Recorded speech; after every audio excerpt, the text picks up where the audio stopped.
जो सन्यासी महाकुंभ में आते हैं, कई हजार किलोमीटर की यात्रा करके देश के अलग अलग हिस्सों से, वो कुंभ की समाप्ति के बाद, कुंभ के संपन्न होने के बाद कहाँ चले जाते हैं? एक अजीब सी चीज जो हर कुंभ मेले के बाद होती है, लेकिन किसी ने उस पर ध्यान नहीं दिया।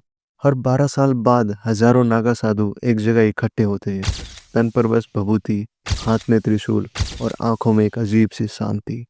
मगर जैसे ही कुंभ मेला खत्म होता है, नागा साधु कहीं गायब हो जाते हैं।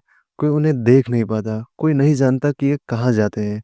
हिमालय के पर्वतों में, जंगल के अंधकार में, या किसी ऐसी जगह जिसका कोई पता ही नहीं। अगर तुम्हें लगता है कि इसका एक सिंपल सा जवाब है, तो रुको, कहानी अभी शुरू हुई है। सबसे पहला सवाल, नागा साधु है कौन? ये वो लोग हैं जो सामाजिक मोह माया छोड़ चुके हैं, जो संसार से मुक्ति पा चुके हैं। ये कोई नॉर्मल सन्यासी नहीं, कई लोग इन्हें सनातन की सेना भी कहते हैं। ये वो तपस्वी है जो मौत से भी नहीं डरते।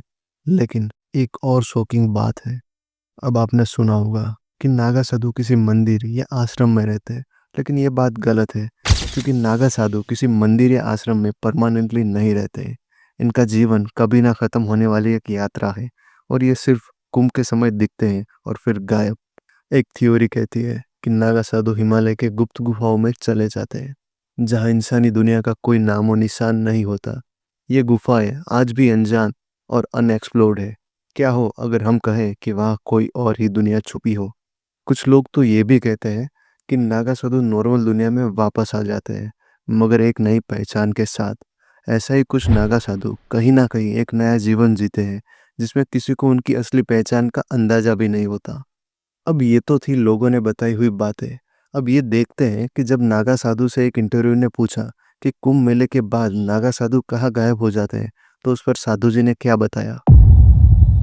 स्वरूप तो यहाँ पर आने के बाद जो है, गुरु कृपा से जो है, गुरुओं के आदेश पर धारण किया जाता है। अन्यथा हम लोग आपके बीच में ही, आपके ही समाज में रहते हैं।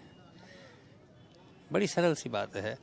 कोई गायब नहीं हो जाता, कोई आकाश से नहीं टपकता, ठीक है। कोई हिमालय की कंदरों में, हिमालय के क्षेत्र में रहता है, कोई अरावली पर्वतों पे रहता है, कोई समुद्र किनारे रहता है, कोई रेगिस्तान पे रहता है। वही है जहाँ पर हमारे पुराने पुराने मंदिर हैं, तीर्थ स्थल हैं, उसी क्षेत्र में रमण करते हैं। लेकिन जब 12 साल पूर्ण होते हैं या 6 साल का अर्ध कुंभ लगता है, तो हर एक व्यक्ति, हर एक जितने महात्मा हैं, जो जहाँ पे होता है वो वहाँ पर उपस्थित हो जाता है।